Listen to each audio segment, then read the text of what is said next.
Check, 1, 2. Okay. And we're back. And we're Been about an hour and a half. We had bagel sandwiches in the car, and we're about 2 hours from Vegas. So let me tell you a little bit about MailChimp.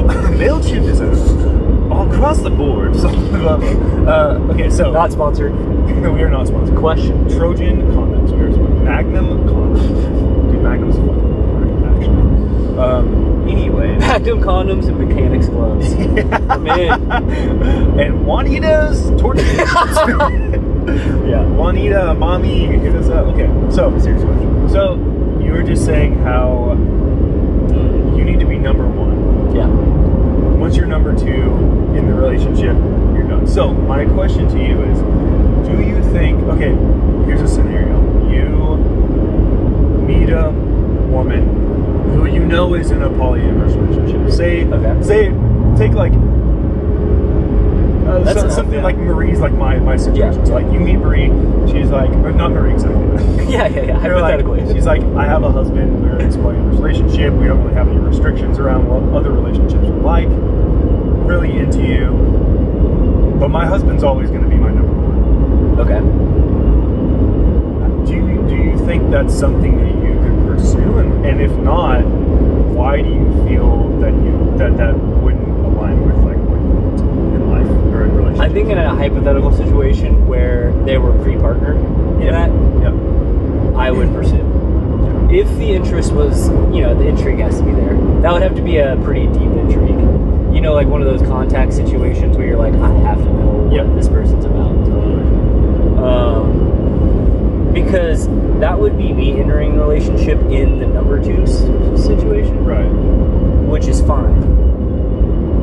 Because I'm entering in also into a new relationship as number one. Right.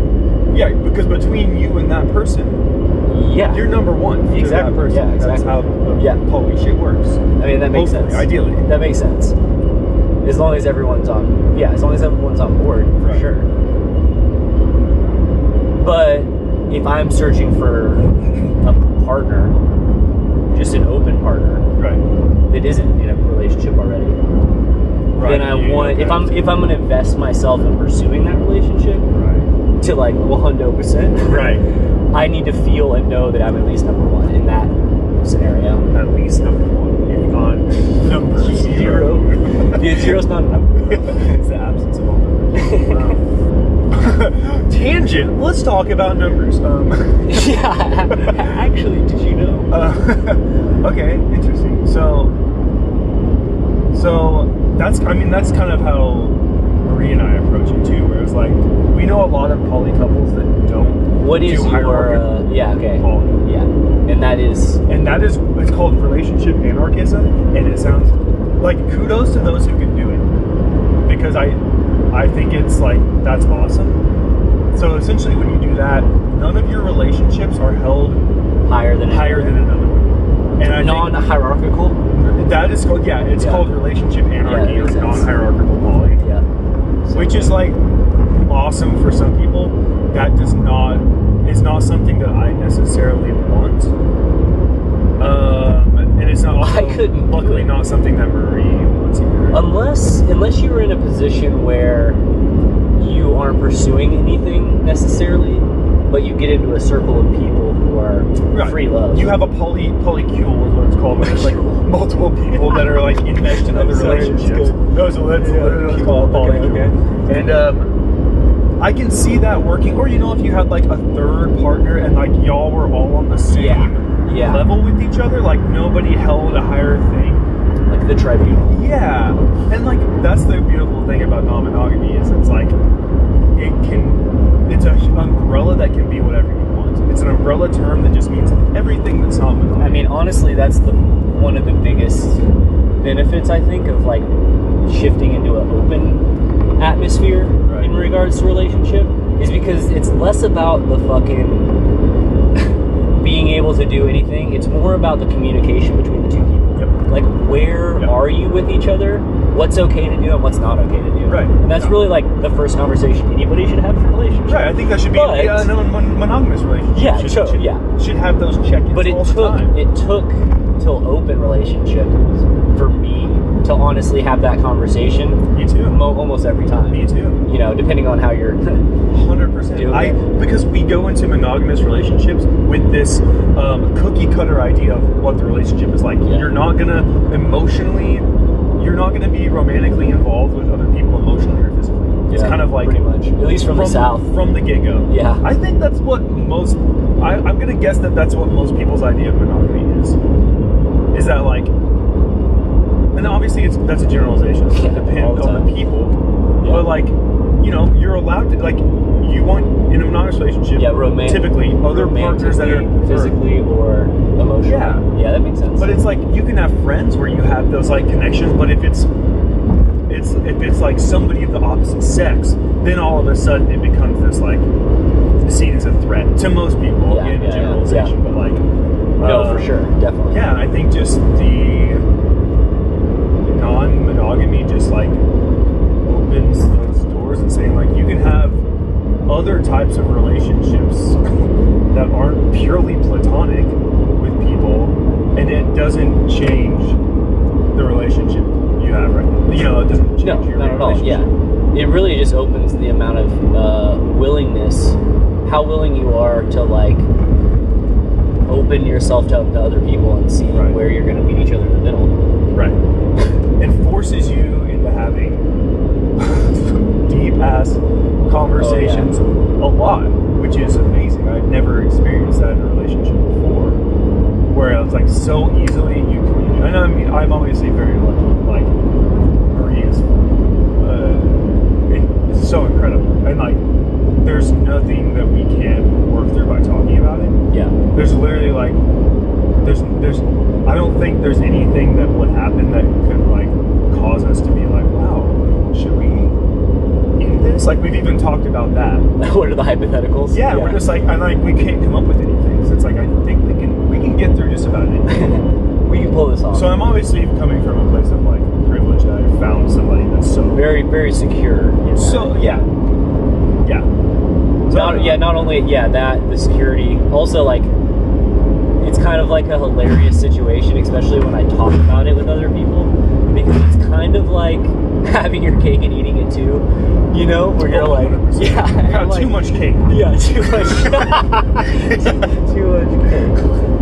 Well, I'm getting fat. I got too much cake.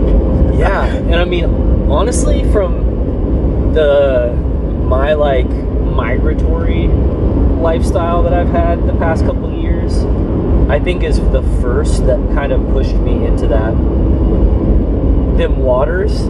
Yeah. And then having like an actual conversation open up into those waters, or a relationship. But yeah, not being physical contact and physical intimacy is very important in like a direct, connection. Right. And so when you just travel so much and things like that, it's, I don't know. And like you wouldn't want to, like if you say you met somebody and like you all like very much fell in love, but like you weren't able to be in the same place together, would you want, knowing that and like feeling that with yourself, would you be like, hey, you're not allowed to do that with other people while I'm gone? No, not myself now.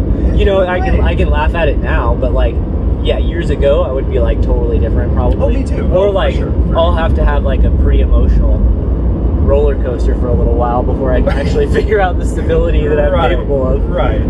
Because jealousy is a huge emotion. Oh my God. For me. Oh, me too. Yeah, absolutely. That's probably all the number one talk too, because I'm like, I just want to feel wanted. Right. Very supremely. If I'm talking about like a very specific, I'm going to pursue this person relationship kind of way. Right. Like, yeah, the nice thing about non-monogamy, or at least being open, and I don't even know the terms to use. Non-monogamy. I mean, that's why it's easier, because the umbrella of non-monogamy is just everything that's not monogamy. Yeah, so it's easier just to say that. Non-monogamy, There's so many fucking like caveats and like boxes you can put yourself in, and sometimes it's just easier to say I'm not monogamous. Non-monogamous, yeah. And I think something deep down in me is like a little hurt. I don't want to say hurt, but like a little bit. There's a little retraction there, just because of the ability to be like, sharing number one spot, but I think from a healthy perspective, I think that's maybe just remnants of reactivity, because it seems like from a psychological perspective, a wellness perspective, an open communication perspective with other people that you're doing this with, it's healthier. Because I feel like, at least for me personally, and I think cheating is a huge issue, and how many of weddings have 50% of weddings in a divorce? I just made that up. No, it's way up there. Yeah. It's incredibly high. I bet 90% of it is people cheating on each other. Yeah, dude, it's so natural. There's Esther Perel has a book called I think it's called Not Why We Straight. Infidelity, something. Anyway, Esther Perel has a book about cheating. The entire book is about essentially how common it is. Oh God, it is unbelievable how common it is. Like, you're pretty much, if you live to be 30 years old and you're in a couple relationships, you're almost guaranteed to either cheat or be cheated on. Like, it's just gonna happen. I mean, that's a pretty hard statistical push into the non-monogamy sector, right there. And it's kind of like we're all just denying. Yeah. And what is primal? We're denying what is so natural to us, which is to have, I think, a diverse selection of romantic and sexual partners.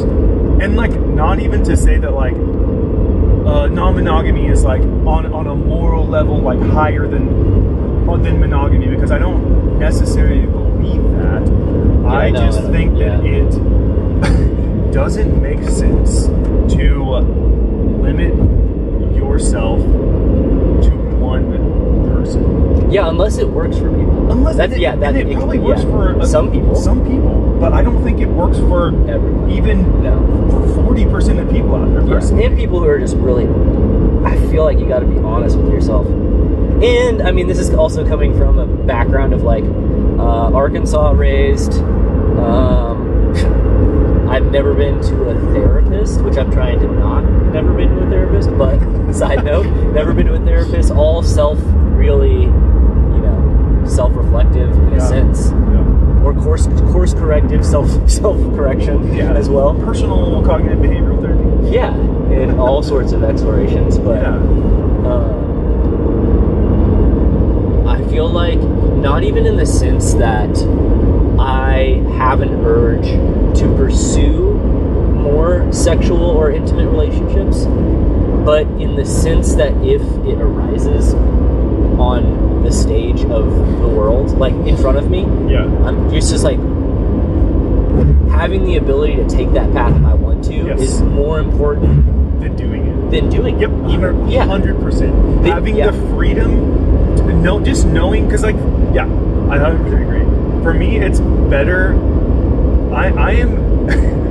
I'm happier knowing that I have the choice, the ability to do whatever I want. That would make that sense. Then just do, because I'm probably less likely to do it when I have the freedom to do it. It's I don't even know a good analogy for it, but it's if I just have a ton of sweets in front of me, I'm probably gonna be oh yeah, maybe I'll have one.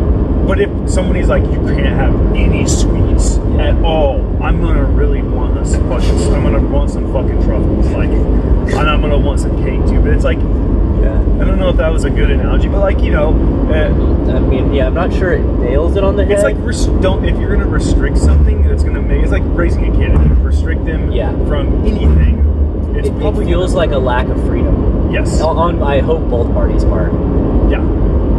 Because there's nothing about the reason to get into a relationship of any kind is because you have some sort of interest in being with that person for some sort of way, right? We only have so much attention and so much time, and so if you're sharing space with that person, obviously they're important in some way.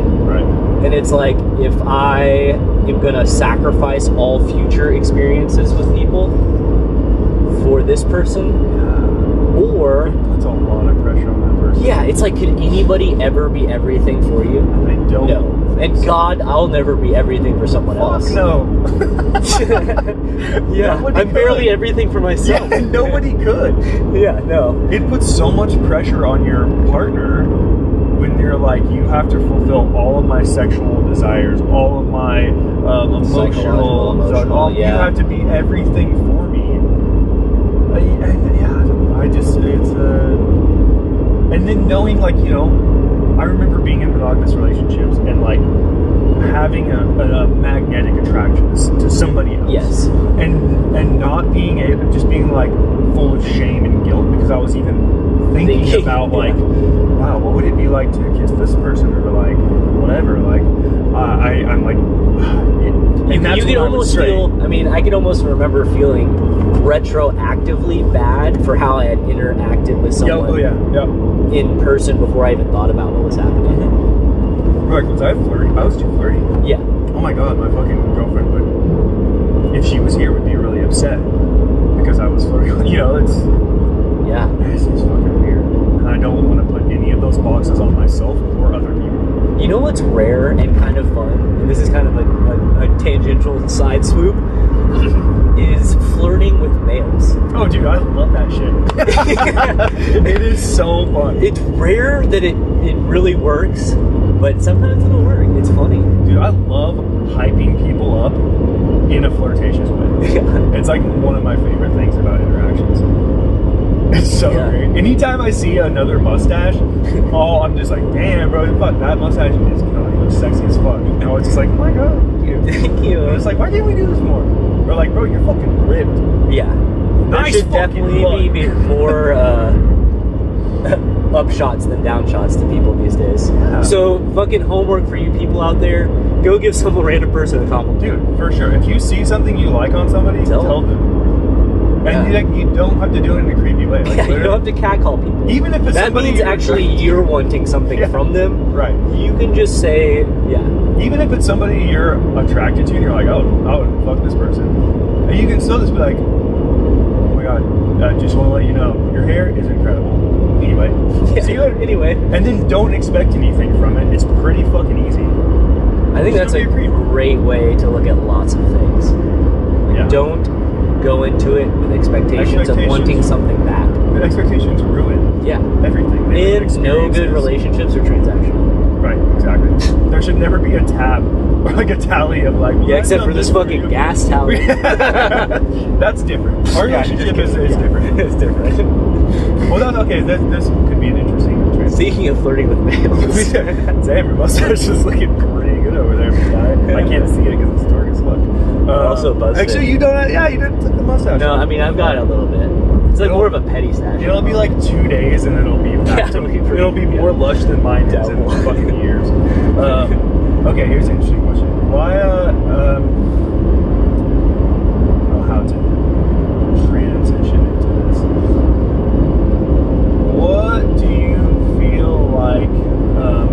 Because I'm not the type of person that has like a ton of close friends. Like some people just like have a ton of friends, and I honestly don't know how people do that.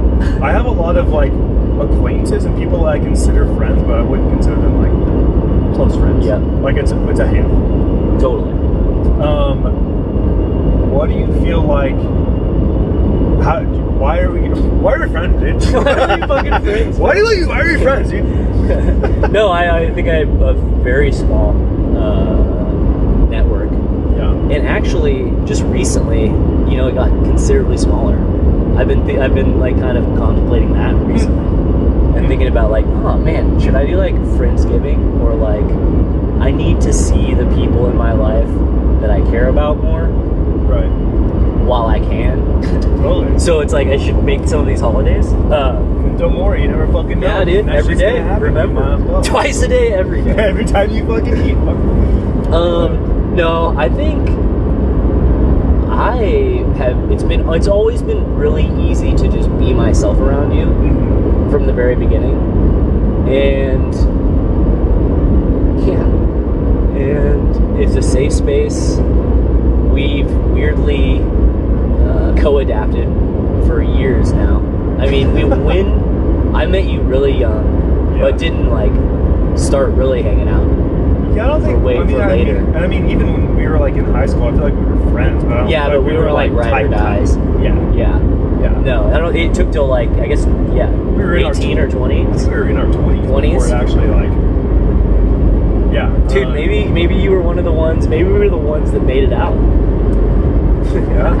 I mean, together. Yeah. I mean, everybody else kind of. If we look back at like our other, earlier,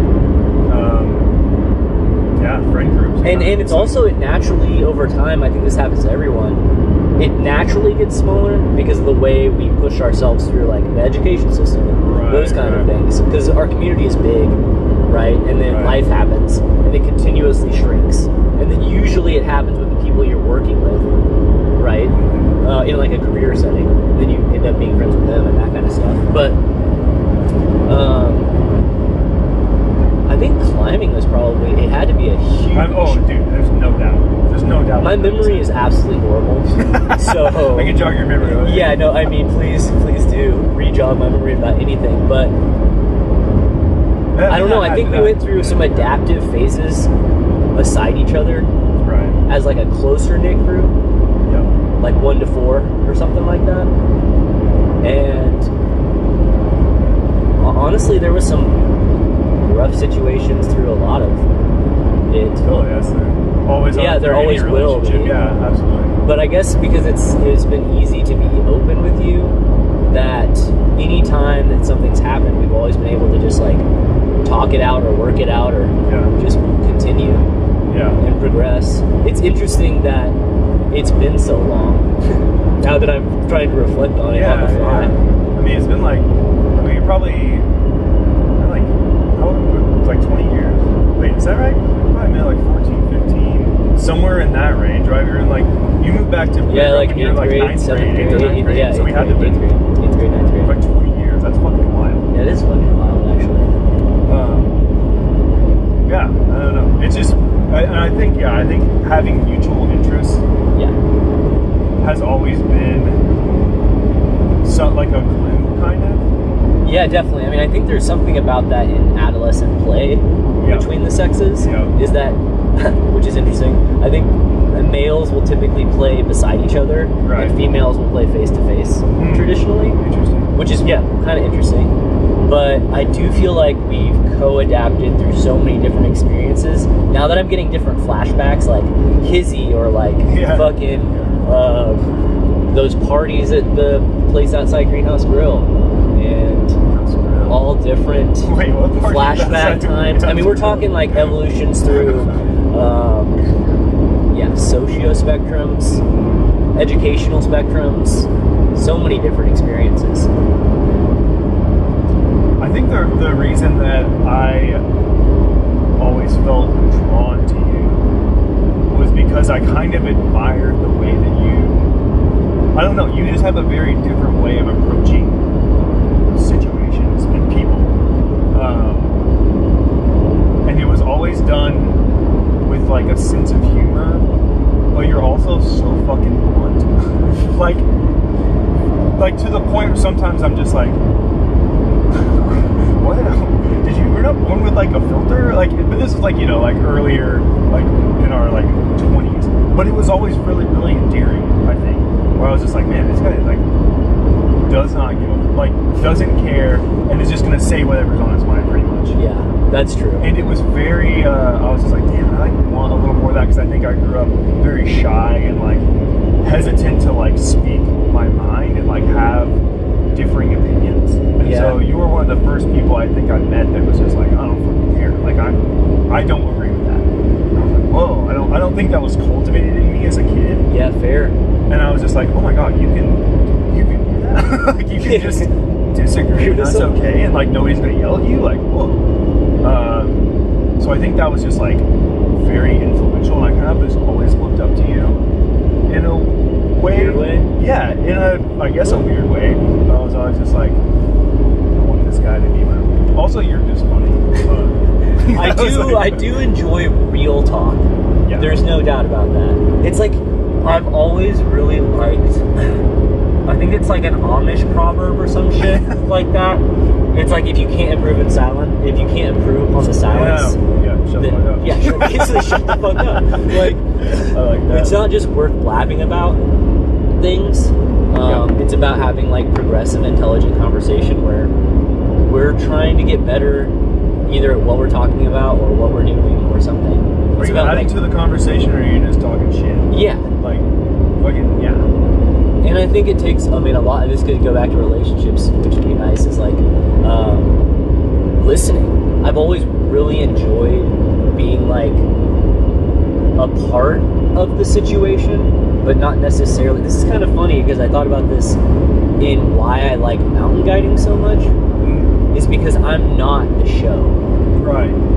I'm in an arena that is the show, and I'm just there to like provide the best experience I can through that medium. And so I like the same idea in like a social environment where I don't want to be like, I'm not going to hold the crowd because I don't know what the fuck, but I can understand what's happening and then only like come in when it makes sense. Right. And so I think most of it just involves listening.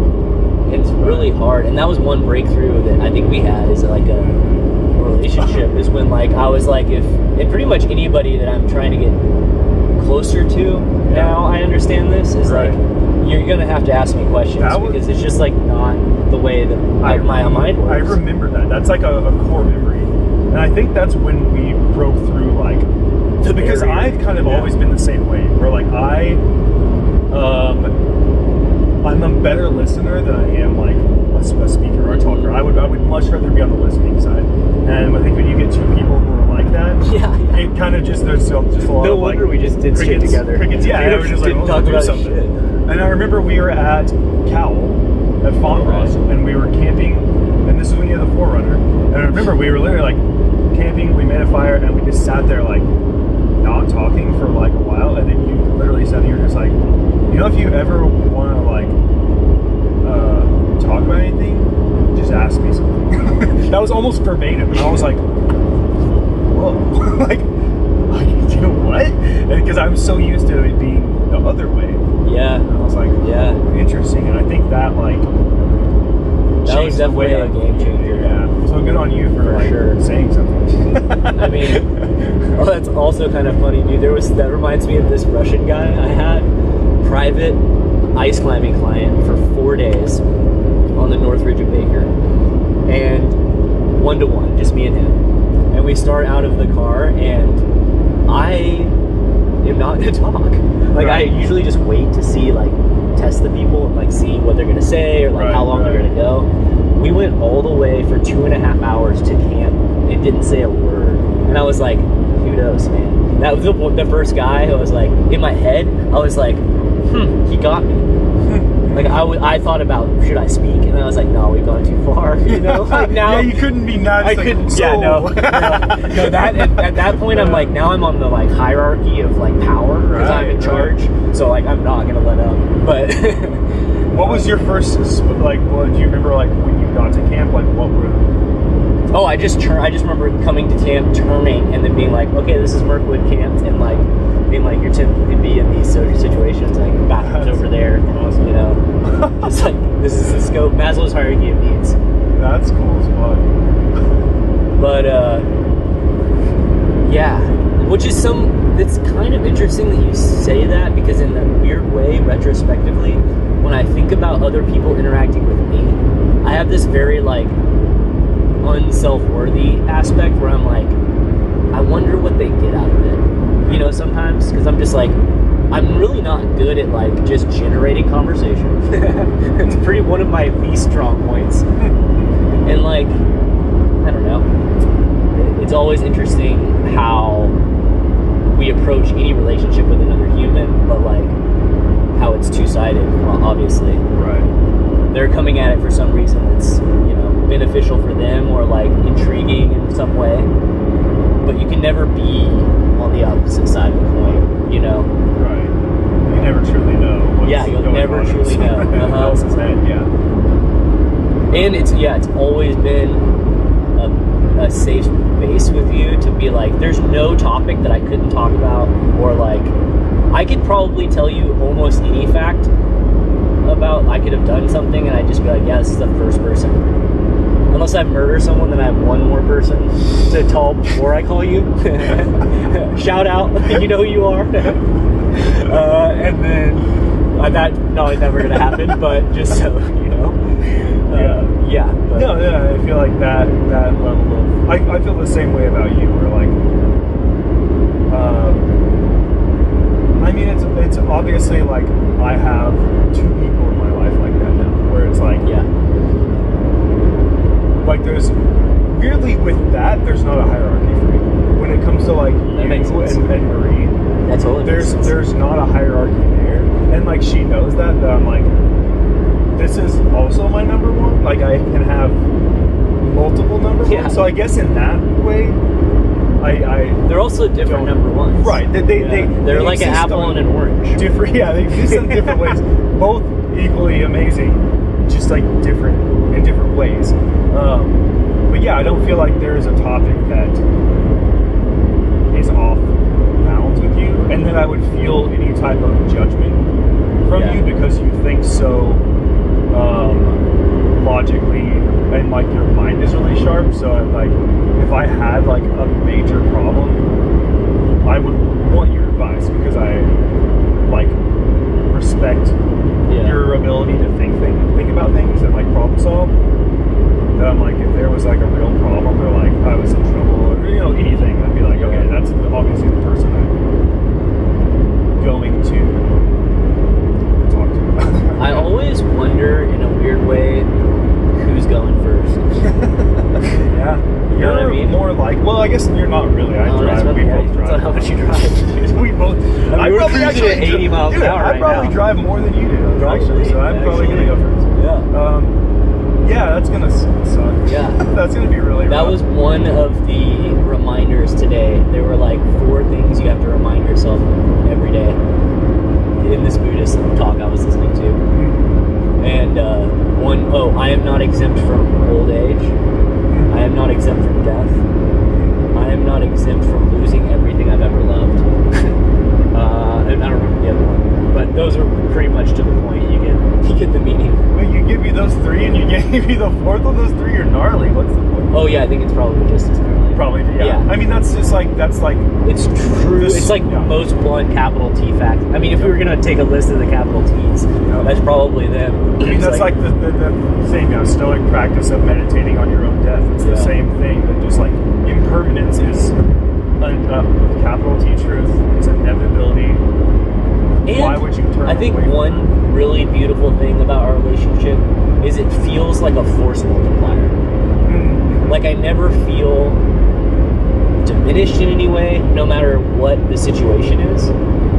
It's almost like every time I'm with you, it's like it multiplies the factor, so it's just better. Right. Like it just gets better, so it's like, okay, let's just keep going. Which are the like only types of people that I really want in my life. Yeah. Because when it's like, if you're at all taking away from my enjoyment, why the fuck would I want to be around you? Totally. I don't give a shit if we've been friends for 20 years. Totally. Yeah. If you get so, and there's obviously like variables. Somebody's going through some depressive episode or whatever. We won't get into all the caveats, but like, yeah, totally, I agree. Like, that's why I was literally, I was like, I don't even give a shit if we climb, dude. We could just do acid and go to a fucking museum. I was like, we could just do that for a week. I just want to hang with you, actually. That sounds great. That sounds fucking fun. Maybe not for 7 days. You're gonna go on a 7-day bender? 7 nights at the museum. But yeah, really, it's just like you heighten any experience that I'm having. And so why wouldn't I want to do things with you? Yeah. You make all the things I'm doing better. So it's like, fuck yeah, and it's really cool. Sometimes it sucks, but like that we don't see each other as often as we used to. Because I feel like when we did like live together or live in the same city, we weren't as close. Yeah, that's true. But now that we're live quite far away from each other most of the time, the times that we do spend together, I think, are more intentional. Higher efficiency. Yeah, for sure. And we're like, I don't know. It's great that we can just pick up at any time. It's like you have those certain like lovers around the world, or not maybe around the world, but mine aren't around the world. But like around the country, where it's like you have this connection with them maybe you only see them once every couple of years, but when you do, it's like you pick back up. Yeah, Everything has changed in your life, but nothing has changed between you two. Yes, and I feel that way with you every time. It's like we literally just pick up and we're already fucking off. And I don't know how many people have relationships like that of quality and quantity. Yeah. I think it can't be that many. It's just, it would be so taxing. How much time fucking people got? Right. Well, and that's why it's nice to, like, I don't know. I have some friends. I actually have a friend in Salt Lake who we kind of went through a little bit of a tumultuous thing because we don't share a lot of hobbies. We don't hang out all the time. And there was like a couple months where we like didn't hang out. And he got kind of through other people, you know, it's just like, I don't know where that relationship stands. Like, we don't hang out anymore. Yeah. So I had to reach out and be like, look, dude, here are the reasons why we don't hang out. We don't share the same hobbies. This is like a friend breakup, basically. Well, I didn't even break up. I was just like, dude, I feel the same way about you as I did the last time we hung out. The distance doesn't change things for me. The distance in time or space doesn't change things for me. Yeah. And that's maybe just how I operate, and if that's not how you operate, then like that's okay. Well, we have to reach out more. Yeah, you're gonna have to reach out to me more. I mean, I think that's one trait that maybe both of us lack, and that's why it takes so long. And also with other relationships in my life, I'm very bad at like remembering cyclical both time and like events, and there's just so much happening too. Yeah, it's really easy for like 3 months to just me to get lost in the sauce of the world. You just like getting your own thing, which I don't mind. I don't feel like I've never felt like, oh my god, George like hasn't reached out to me, and that's also the beauty of like being on social media. Like true. I don't feel disconnected from you ever. No, really.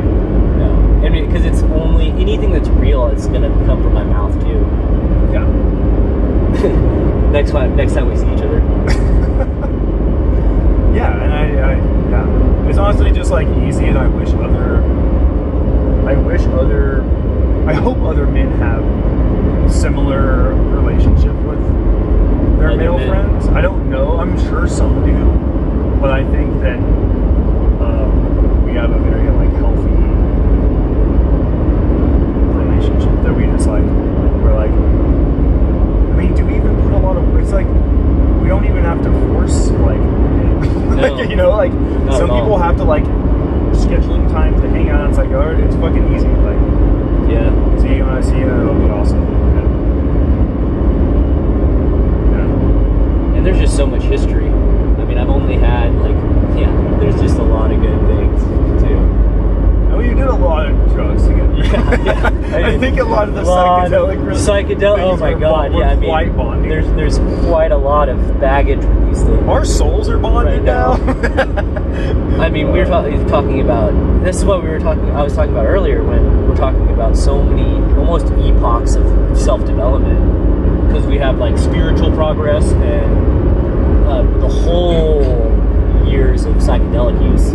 I mean, I basically started synonymously, I think, with you. Yeah. And they just fucking pushed in every way that we pushed the envelope. I think the first time we did mushrooms together, it was us together. Yeah. And then like a lot of our like big like research chemical and like the things we thought were LSD that were actually not probably research chemicals. Yeah, definitely. Crazy. Salvia. Oh my god. Oh fuck yeah, dude. Yeah. I think that was. I honestly think that and climbing. I feel like if one of those didn't happen, then maybe we wouldn't be close where we're at now. I don't know. Because we look back and like none of our other friends during that time continued their psychedelic journeys, really. No. Or continued climbs. And we just were like, no, this is fucking dope. I mean, this is expansive in so many ways because climbing is incredibly expansive in regards to like so many levels, like travel, culture, self-development, personal strength. Like I am now capable.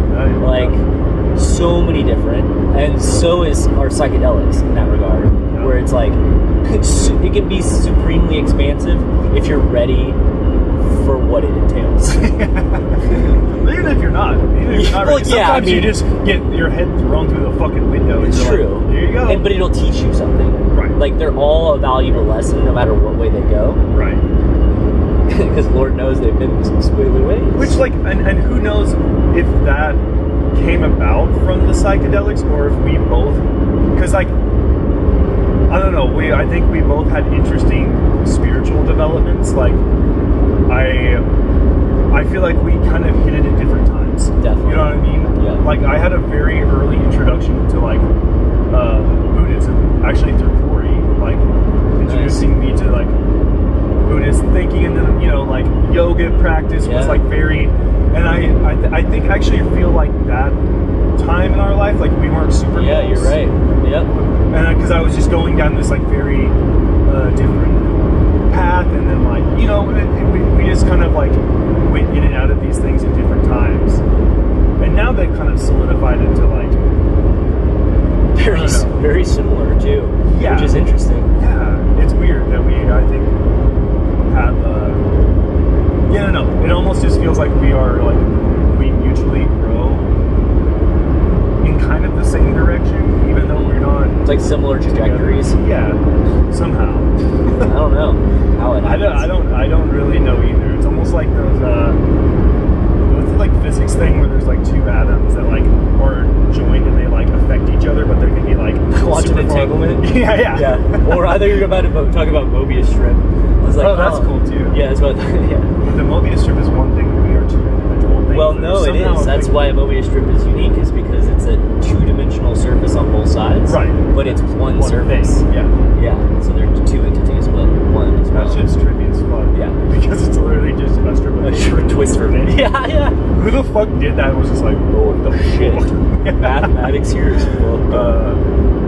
but yeah, it's weird. I don't really know why that happens. I think it's just because, I mean, it's so many different variables. But we just have, I think, a lot of the same views towards life. How do you feel about raising a family? What does that make you think of when I say that? I mean, I immediately think of kids, and you already know that I am not planning on having kids. It would be actually a miracle. It would be a very terrible miracle. I would not be psyched. Not be psyched. I mean, everyone who's not a Christian's not psyched that fucking Jesus is the virgin birth. Luckily, there's, like, I don't even know how successful vasectomies are, but I'm pretty sure they're, like, the chances of them reaching with what I have, I don't think the cauterization and the stapling, I don't think I have a chance of that. Yeah, I think that's why it'd have to be a miracle. Yeah, literal miracle. The next Messiah is actually going to be born by my wife. Well, she has a tubal ligation. She had her tube removed, so she can't have babies either. So. But does that mean that the term family morphs for you, or? I feel No, okay, so a family to me does not need to be biological. Yeah. Because I feel like you're my family. Yeah. And we're not related. Oh, we're not. I don't think so. Yeah. And so I don't know. I right now in my life don't have the desire to raise a family, whatever that means. I mean, I guess if you consider family like a pig and maybe some goats, that sounds fucking sick. I would definitely raise a family of, like, baby goats. Yeah. Or, like, a bunch of cats. Slower animals. Well, okay, so is that something that you feel like you want before you die? Like, you want to raise a family? I do think. I mean, putting it in the context of before I die, there's desire there. I think it's so much. It's almost akin to a psychological trip for me, in the sense that it's a door that once you open, can never be unopened. Right. Exactly. You can't unring the bell. Yes. Once you ring it. It's a path. It's a path that, like, you also.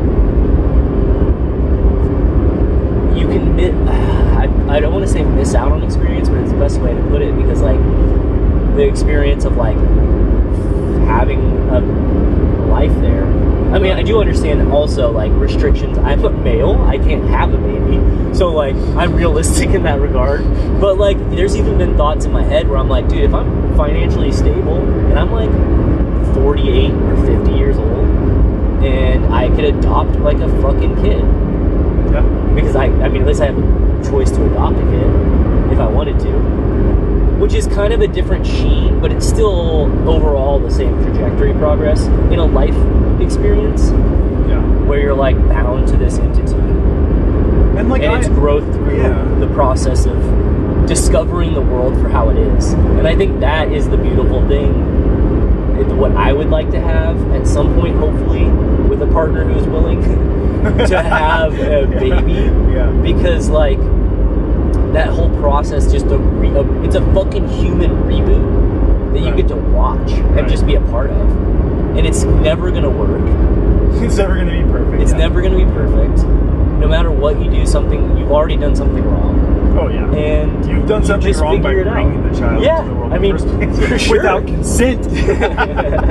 how am I gonna get that consent? No, I do get it. Understand it.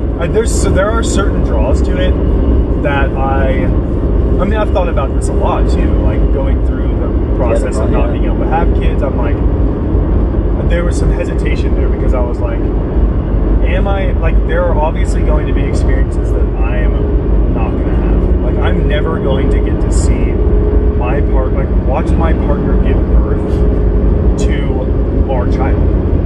And that's something that, like, yeah, in a very small part of my, like, soul. Yeah. Is like aches and like it's like that's why he also doesn't believe in souls, but I get it. Right, you know what I mean. Like don't tell them what I believe and don't believe it. But then also I think about the other way where I have known many parents, and even my own parents, are just like the amount of things that I didn't get to do because I had kids. Oh yeah, outweighs for me the feeling of like, oh, I didn't get to like see this. That's why I don't have a kid carbon now. copy of myself, you know what I mean? Shit its pants forever. Well, I'm only gonna have a kid if it makes sense, right? You know, and I get it later in life. Like that's. Unfortunately, the male species has the male sex has a lot longer germination. Yeah, we got babies up till we're like which is kind of crazy, but that's kind of real shit though for women going to what is like 40 might be max. 40 is max. Max. You're getting like late 30s. I feel like they're like okay. Dude, like that's why. I think my mom was like 37. Yeah. So I'd give toe. Yeah, that's why you got to give toe, dude. Yeah, that's why you are the way that you are. And no filter. Shopping. That was awesome. Yeah. No, and I have always talked about it as like maybe one day I'll change my mind and want a family, but like that's why adoption is amazing. I don't feel like I need a biological connection. I don't give a shit about my bloodline or my family name. We're not in the medieval ages. Like it doesn't fucking matter. We're all brand that bitch with my coat of arms. We are one of 7 billion, 8 billion people. Why does your little name and bloodline matter? It doesn't matter. It doesn't fucking matter. So for me, I'm like, if that ever changes for me, or like, say I have another partner who like has a kid, like I would happily try to step into that role. I don't want to, but like I might change. I'm only 34. That might change by the time I'm 40. Who knows? Like, who knows?